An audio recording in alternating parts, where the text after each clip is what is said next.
जय माता दी। आज हम बात कर रहे हैं उस पावन यात्रा की जहां हर भक्त जाना चाहता है, वैष्णो देवी धाम। दिल्ली से वैष्णो देवी जाने के 3 मुख्य रास्ते हैं: ट्रेन, हवाई मार्ग और सड़क मार्ग। सबसे आरामदायक तरीका है ट्रेन। दिल्ली से सीधी ट्रेनें चलती हैं श्री माता वैष्णो देवी कटरा रेलवे स्टेशन तक। सबसे प्रसिद्ध है वंदे भारत एक्सप्रेस, जो लगभग 8 घंटे में पहुंचाती है। कटरा स्टेशन पहुंचकर सिर्फ 1 किलोमीटर आगे आधार शिविर से पैदल यात्रा शुरू होती है। 13 किलोमीटर का ट्रेक माता के भवन तक। हवाई मार्ग द्वारा यदि समय कम हो तो फ्लाइट भी ले सकते हैं। दिल्ली से फ्लाइट जाती है जम्मू एयरपोर्ट तक। जम्मू से कटरा लगभग 1.5 से 2 घंटे का सफर है टैक्सी या बस द्वारा।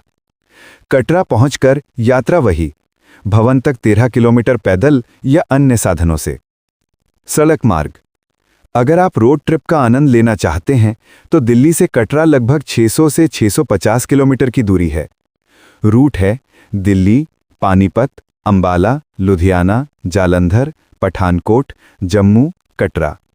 बस से, कार से या टैक्सी से सभी विकल्प उपलब्ध हैं। ये सिर्फ एक यात्रा नहीं है, ये आस्था का सफर है जो हर भक्त को अपने आप बुला लेता है। कहते हैं जब माता का बुलावा होता है तभी इस पवित्र धाम के दर्शन नसीब होते हैं। यात्रा शुरू होती है कटरा से। चारों ओर जगमगाते दुकानें, लाल चुनरियां, माता के झंडे, नारियल, कपूर और भक्तों की गूंज, जय माता दी, जय माता दी। यहां आकर लगता है कि हम साधारण दुनिया से ऊपर एक दिव्य संसार में प्रवेश कर चुके हैं। कटरा के पवित्र प्रवेश द्वार पर भक्त नाम दर्ज करवाते हैं, RFID कार्ड लेते हैं और फिर शुरू होता है माता तक पहुंचने का 13 किलोमीटर का पवित्र सफर। मार्ग प्रारंभ होते ही मन में एक उत्साह होता है, थोड़ा डर, थोड़ी चिंता, पर सबसे अधिक विश्वास। कुछ भक्त पैदल चलकर, कुछ घोड़े पर, कुछ पालकी पर और कुछ हेलीकॉप्टर से सांझी छत पहुंचकर आगे का सफर तय करते हैं। पर तरीका कोई भी हो, मंजिल है सिर्फ एक, मां के दर्शन। कटरा से आगे जब ट्रैक शुरू होता है, पहाड़ों की गोद में कुछ किलोमीटर दूर राह के बीचों बीच अचानक आपको एक शांत बहती नदी दिखती है। यही है बाणगंगा। कहते हैं कि प्राचीन काल में जब माता वैष्णो देवी त्रिकुटा पर्वत की ओर जा रही थीं, तो उनके साथ चल रहे भक्त जयमल को प्यास लगी। थोड़ी देर मार्ग खोजने के बाद पानी कहीं नहीं मिला। तब माता मुस्कुराईं और उन्होंने अपने धनुष से एक बाण निकाला और भूमि पर छोड़ा।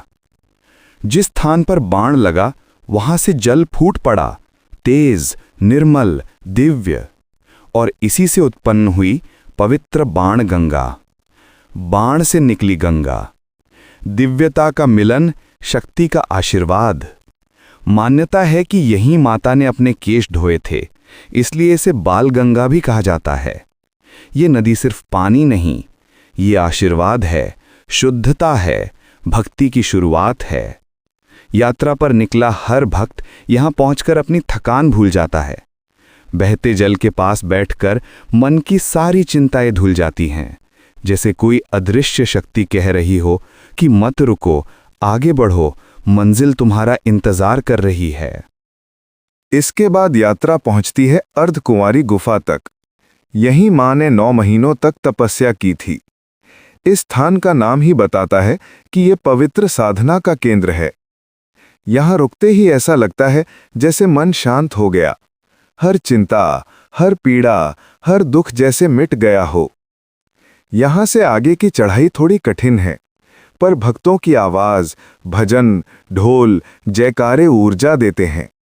कई वृद्ध, छोटे बच्चे, महिलाएं सब अपने अपने तरीके से आगे बढ़ते हैं।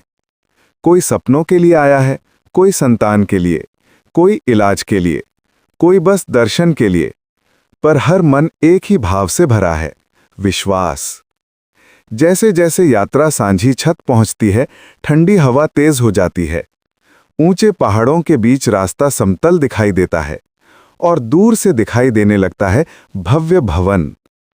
उसी पल आंखों में चमक आ जाती है, दिल की धड़कन तेज हो जाती है और मन में अनायास एक आवाज उठती है, मां, मैं आ रहा हूं।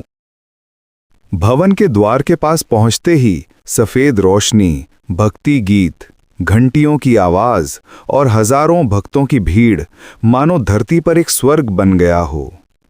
कपड़े बदलकर, प्रसाद लेकर भक्त गुफा की ओर बढ़ते हैं।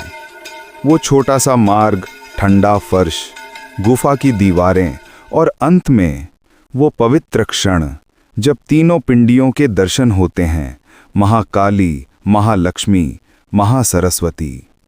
उस पल ऐसा लगता है सारी थकान उड़ गई, कठिनाइयां मिट गईं, पाप धुल गए, दुख समाप्त हो गए। सिर्फ शांति, सिर्फ प्रेम, सिर्फ मां का आशीर्वाद। कई भक्त वहीं खड़े होकर आंसू रोक नहीं पाते। कोई चुपचाप मुस्कुराता है, कोई प्रणाम कर लौट आता है, पर जाते समय हर भक्त के मन में एक ही बात होती है, धन्य हो गए मां, आपका बुलावा पाकर। यात्रा अब एक बहुत महत्वपूर्ण मोड़ पर पहुंच गई है। माता के पवित्र भवन में दर्शन करने के बाद भक्त एक और विशेष स्थान की ओर बढ़ते हैं और वो है भैरवनाथ मंदिर। कहते हैं कि जब तक भैरवनाथ के दर्शन ना किए जाएं, यात्रा अधूरी मानी जाती है। भवन से बाहर निकलते ही पहाड़ों के बीच बहती ठंडी हवा, ऊंची चोटियां और भक्ति का गहरा अनुभव। युवा, बुजुर्ग, बच्चे सभी एक नई शक्ति के साथ भैरव घाटी की ओर बढ़ते हैं, क्योंकि अब उनके सामने बस यात्रा का अंतिम चरण है। एक ऐसा चरण जो साहस, क्षमा और आध्यात्म तीनों का मिलन है। पौराणिक कथा के अनुसार भैरवनाथ एक शक्तिशाली तांत्रिक था जिसने माता वैष्णो देवी का पीछा किया। तीनों पर्वतों को पार करते हुए माता अंत में गुफा में पहुंची। जब भैरवनाथ ने मर्यादा लांघी, तब माता ने अपने स्वरूप चामुंडा में प्रकट होकर उसका वध किया। भैरवनाथ का सिर जहां गिरा, वही आज का भैरवनाथ मंदिर है। और उस क्षण भैरवनाथ को अपनी गलती का एहसास हुआ। उसने क्षमा मांगी और माता ने करुणा दिखाते हुए वरदान दिया कि मेरे दर्शन तभी पूर्ण होंगे जब भक्त तुम्हारे भी दर्शन करेंगे। इसीलिए माता भवन के दर्शन के बाद भक्त चढ़ाई या रोपवे के सहारे भैरवनाथ तक जाते हैं। रोपवे अब यात्रा को आसान कर देता है। सिर्फ 3 मिनट और आप पहाड़ की चोटी पर पहुंच जाते हैं। ऊपर उतरते ही हवा ठंडी हो जाती है और सामने दिखता है एक सफेद, शांत, दिव्य मंदिर, जिसके पास खड़े होकर ऐसा लगता है जैसे आप बादलों को छू रहे हों। भैरवनाथ मंदिर में श्रद्धालु दीप जलाते हैं, हवन कुंड के पास बैठते हैं और जीवन की गलतियों के लिए क्षमा मांगते हैं। ऊंचे पहाड़ों के बीच खड़ा ये मंदिर यात्रा का सबसे ऊंचा बिंदु है, जहां से पूरा त्रिकुटा पर्वत और माता भवन की झलक भी दिखाई देती है।